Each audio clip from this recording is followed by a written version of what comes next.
en las cosas, es cómo los latinoamericanos solemos aprender del primer mundo y no aprendemos de los países hermanos de Latinoamérica.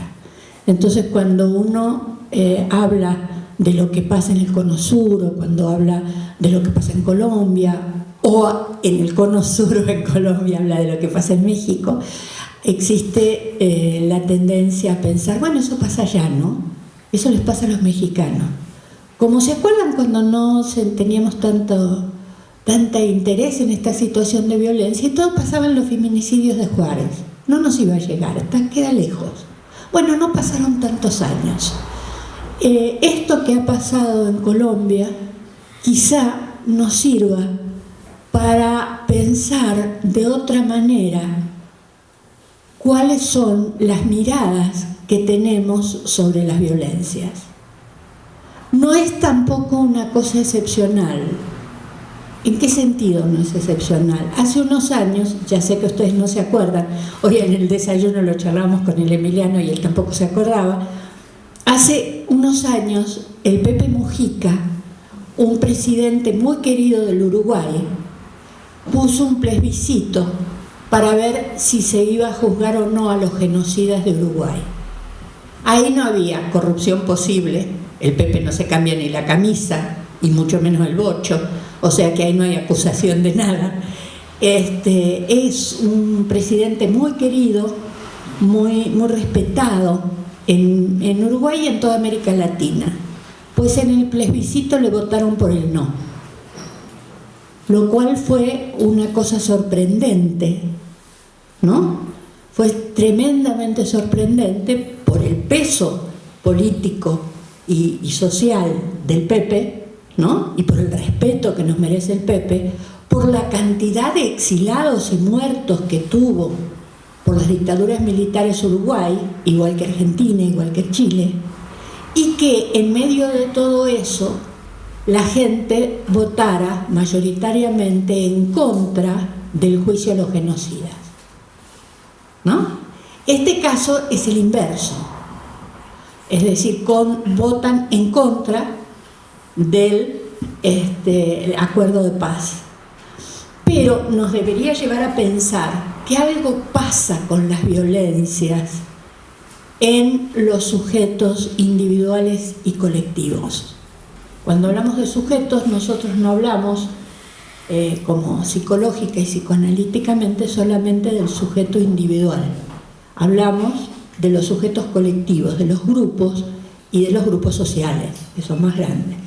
Entonces, algo pasa con la violencia que por alguna causa hemos excluido de los estudios de violencia, como para que después nos sorprenda que aparezcan, aquí hay un lugar para eso, como para que después nos sorprenda que aparezcan estos resultados. No se sorprendieron, no quedaron todos sorprendidos. Yo casi me muero, y ahí con mi amiga colombiana casi lloramos juntas. Entonces, ¿qué pasa con las situaciones de violencia que no está en las estadísticas, que no está en los números, que no está en muchas de las interpretaciones que la mercadotecnia política nos plantea? ¿No? Entonces, bueno, eso lo vamos a tratar de alguna manera hoy, pero yo lo quería mencionar de entrada porque va a ser un referente permanente a entender que puede haber otras miradas sobre los problemas de violencia. Y esas miradas quizá tengan que ver con estos hechos concretos que se excluyen. Entonces, hablar de violencia es hablar de delitos, es hablar de esto, hablar del otro. Esto que pasó el otro día queda fuera. Como si el haber pasado tantos años de lucha y de guerra no haya tenido algo que ver con las subjetividades que se fueron produciendo allí. Si ustedes quieren, en una cosa más chiquita, lo mismo pasa con los desastres socionaturales. Cuando hay desastres socionaturales, y la cuestión viene muy pesada, estoy hablando, por ejemplo, de las inundaciones en el norte de Veracruz. Cuando la cosa viene muy pesada, 2 años más o menos, porque esas cosas tienen su periodo de incubación, más o menos 2 años después, empieza a haber fenómenos raros. Por ejemplo, se incrementan los suicidios, por ejemplo, se incrementa el alcoholismo, por ejemplo, se incrementa la violencia intrafamiliar. Y lo curioso es que el sector salud desconecta ese hecho que pasó 2 años atrás de lo que pasa ahora. Nadie desconecta que el contagio del sarampión era 10 días antes, ¿no? Y entonces ya no, se contagió hace 10 días. Pero nadie puede muy fácilmente, si lo piensa desde lo biológico, relacionar los eventos traumáticos de los desastres socionaturales que tuvieron que ver con la crecida del río, pero también tuvieron que ver con que el banco se quedara con los territorios de Minatitlán de naranjas y que los campesinos fueran desalojados de sus tierras. El trauma no quedaba ahí, no quedaba en el río, ¿sí? Entonces no se relaciona una cosa con otra y entonces no se comprende de qué estamos haciendo. Por eso esta relación entre lo que pasa en las violencias y lo que pasa en la construcción social de subjetividades o en la percepción que la gente tenga de la violencia o del problema es fundamental.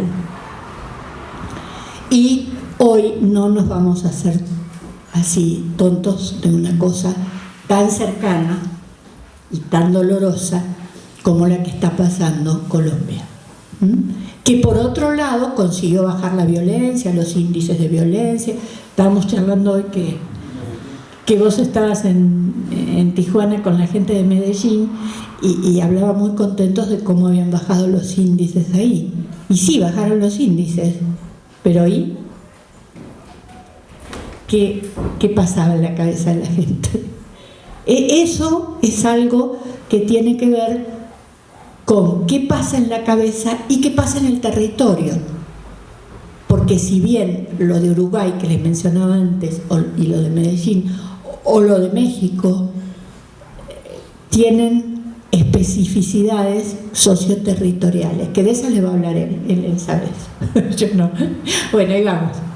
Entonces, el tema que les queremos proponer, voy a tratar de leer lo que se pueda, porque si no, le ocupo demasiado tiempo. Entonces, el primer tiempo va a ser para hacer el marco conceptual, teórico, y después él va a dar la parte de metodología en investigación de espacios sociales o de huellas de violencia en el espacio, y si queda tiempo, que no creo que quede, pero bueno, hay tanta, tratamos, les planteamos también las técnicas de investigación de imaginarios sociales que tienen que ver con la construcción social de subjetividades marcadas por las viencias.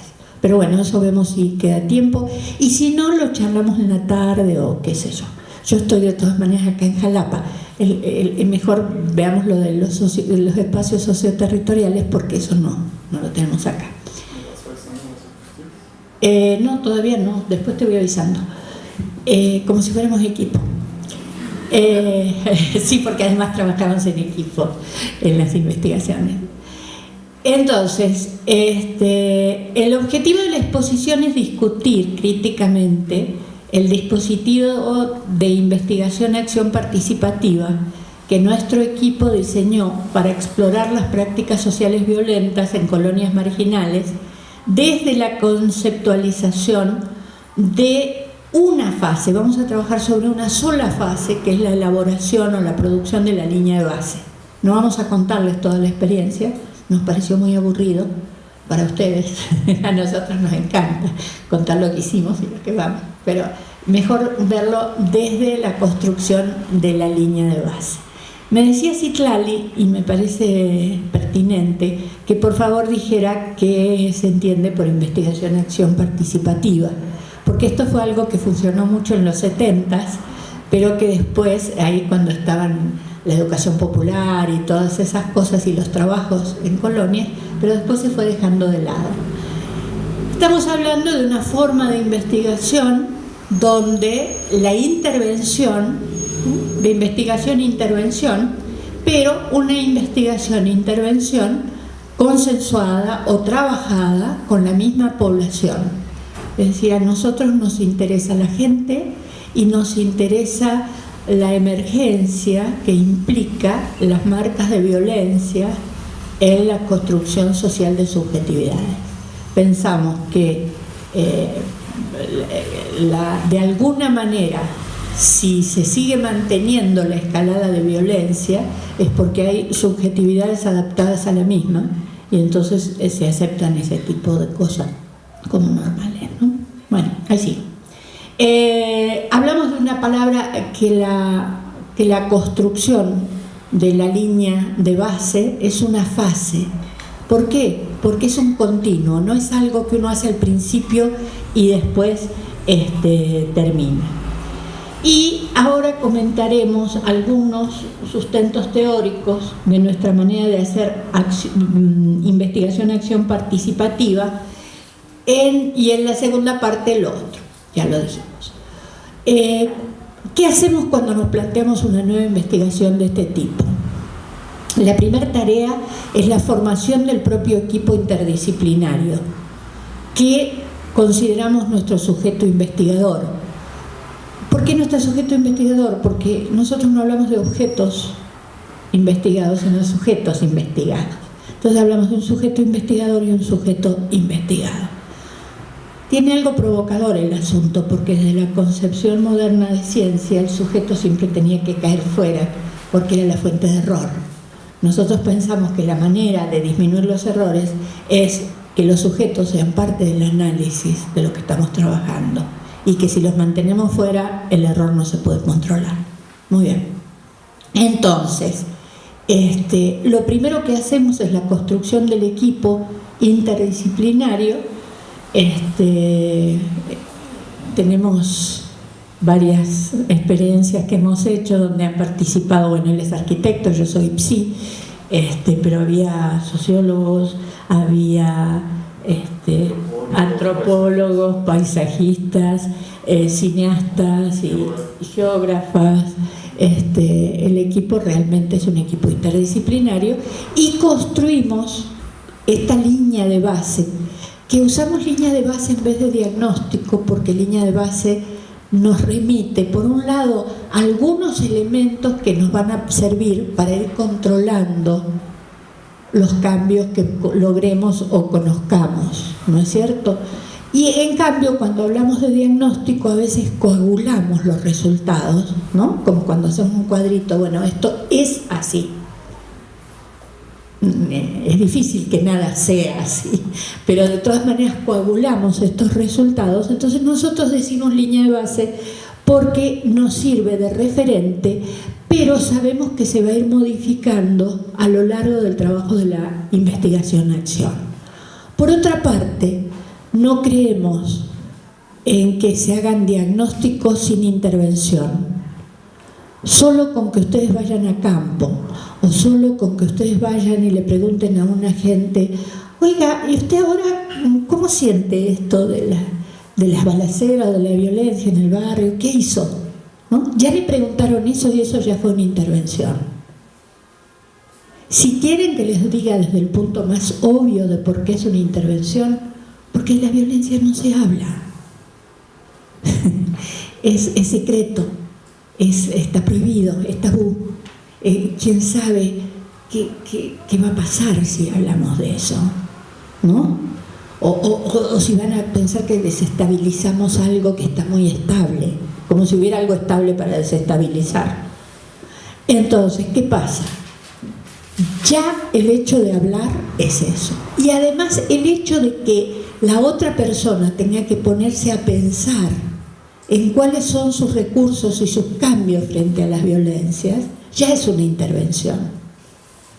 Normalmente cuando uno le pregunta a la gente, dice: no, acá no hay violencia. Los de la colonia de al lado a veces vienen y arman líos acá.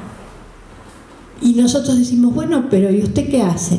no, yo no hago nada, solo me peleo más con mi nieta porque quiere salir igual a los bailes y fíjese, ¿no? Entonces llevé la violencia dentro de la casa pero ni me di cuenta.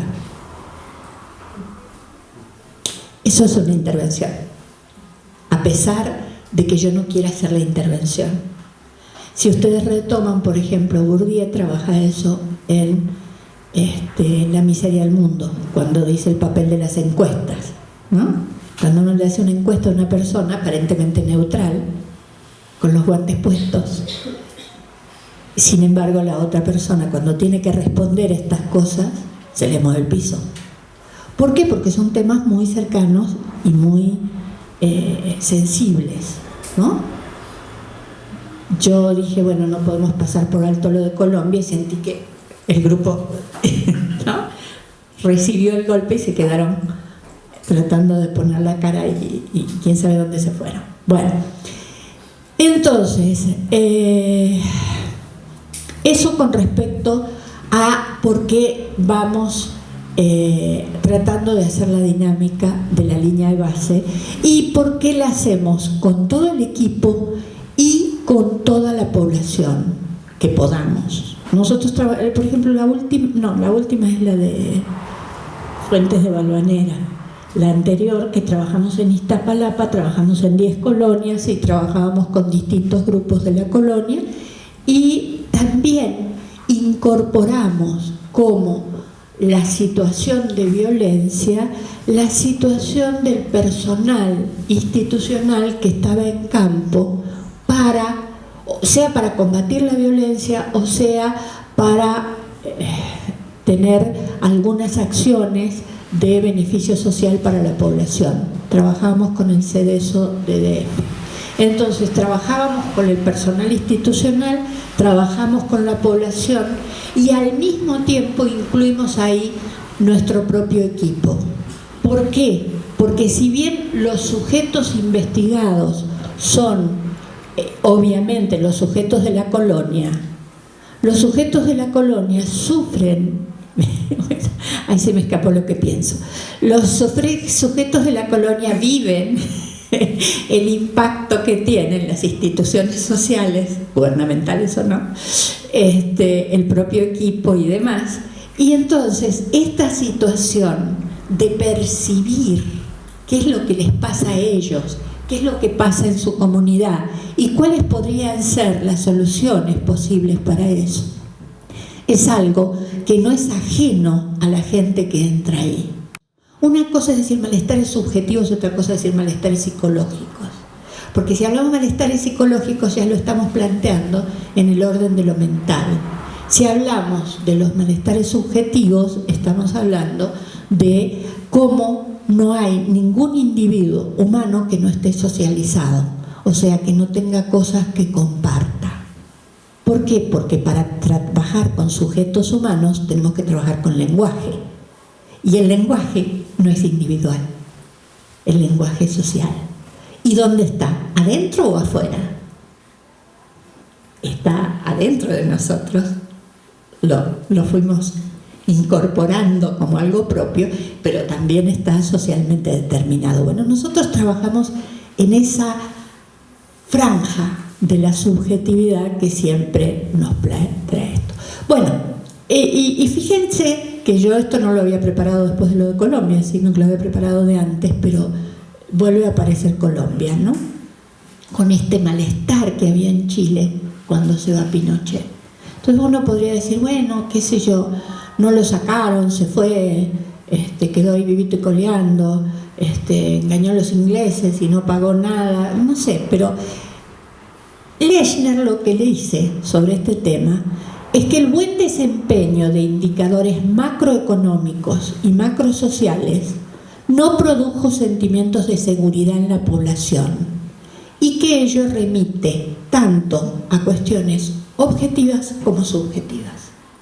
Es decir, que para poder ubicarse, eso es lo que yo estaba diciendo antes cuando decía algo pasó, algo dejaron estas violencias como huellas en los espacios públicos, huellas en la cultura, huellas en los sistemas educativos, huellas de distintos tipos, algo pasó que el malestar se siguió funcionando y operando, y que trae respuestas de la población que nos sorprenden y que nos toman como si fuera,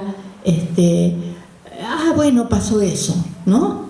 O en África, después del apartheid, pues claro, hubo mucha violencia y entonces pasaban cosas así raras, ¿no? Y siempre pasan cosas raras. Bueno,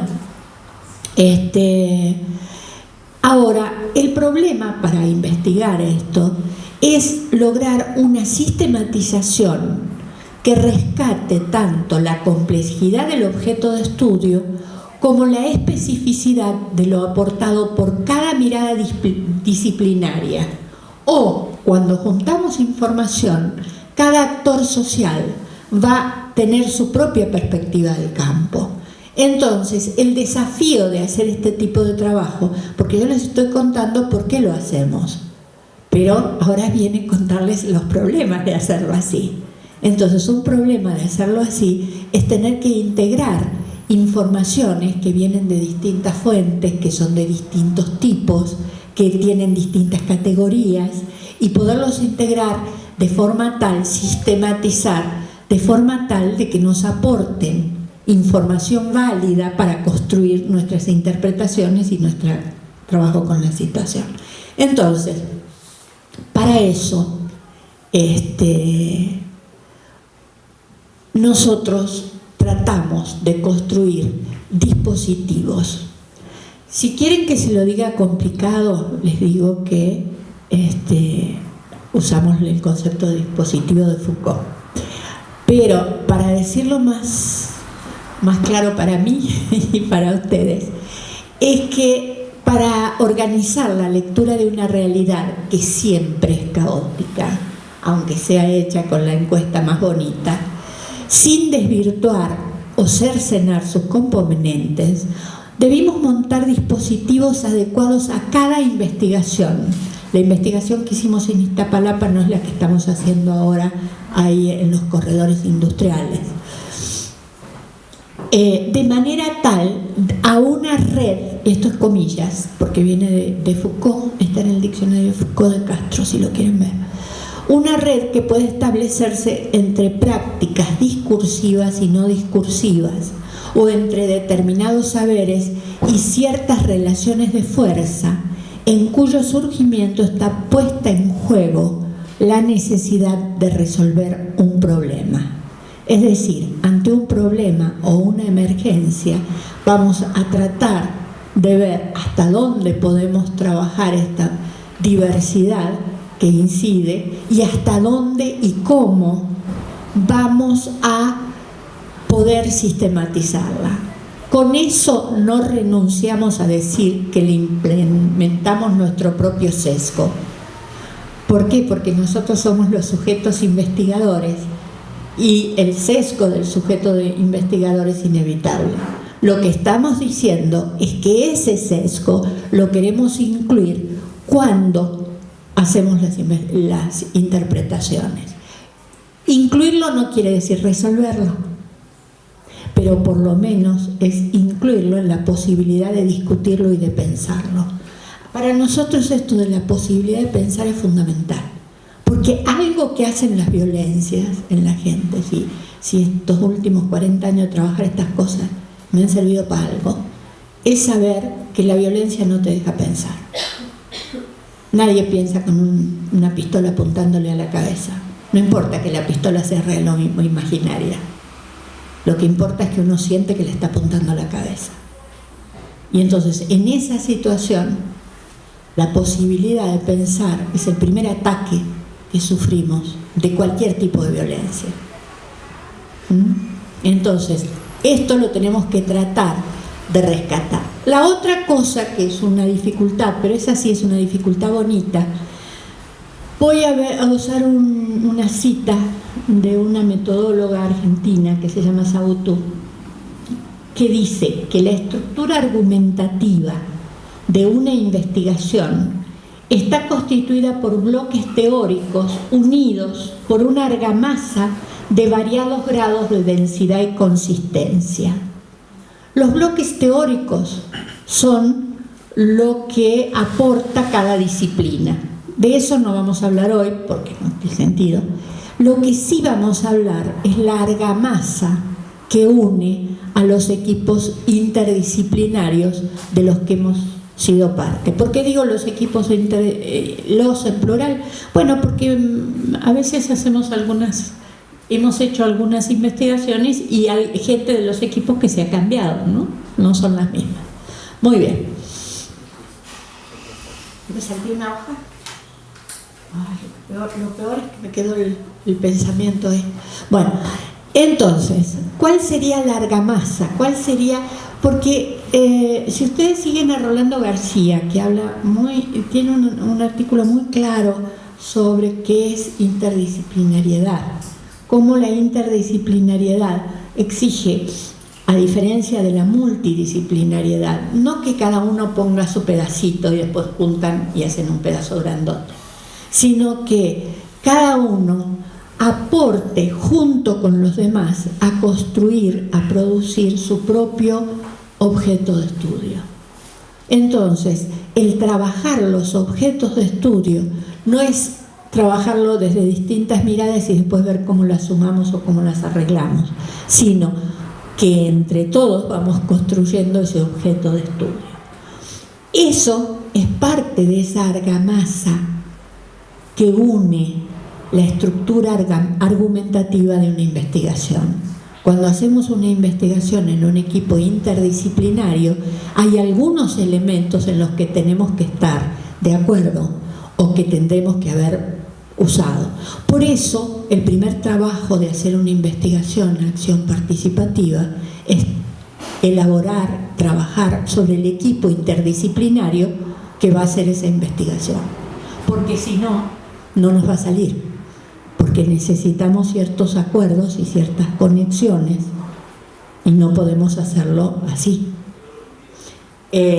Nos cuesta mucho, en realidad es lento y cuesta mucho, pero nos evitamos parcialmente los líos de después tirarnos las cosas por la cabeza, porque cada cual quiere que se vean las cosas desde el lugar que las ve. Pero bueno, no empecemos. Bueno, entonces, en primer lugar, casi todos nuestros colegas de ciencias sociales, con casi todos ellos compartimos la creencia de que la investigación, ¿qué es investigar? Es la vía regia para producir conocimientos. Eso lo compartimos con casi todos los colegas de ciencias sociales. Con algunos de estos colegas compartimos la creencia de que no solo el conocimiento marca el encuentro de los humanos con su mundo, o al menos que ese encuentro no se restringe al conocimiento científico tal como lo entendemos desde la modernidad. Y con un grupo menos numeroso de investigadores compartimos el interés y las prácticas correspondientes para ampliar la visión, incorporando acontecimientos, experiencias, saberes populares, saberes prácticas, ideologías, ¿no? Que no son los conocimientos científicos, esos puritos y asépticos. Lo digo con ironía, pero se me escapa, no puedo. Muy bien. Entonces, saberes, producciones imaginarias, conscientes o inconscientes, de los sujetos investigados, tanto sujetos individuales como sujetos colectivos, como sujetos sociales. Si ustedes quieren ver, sujetos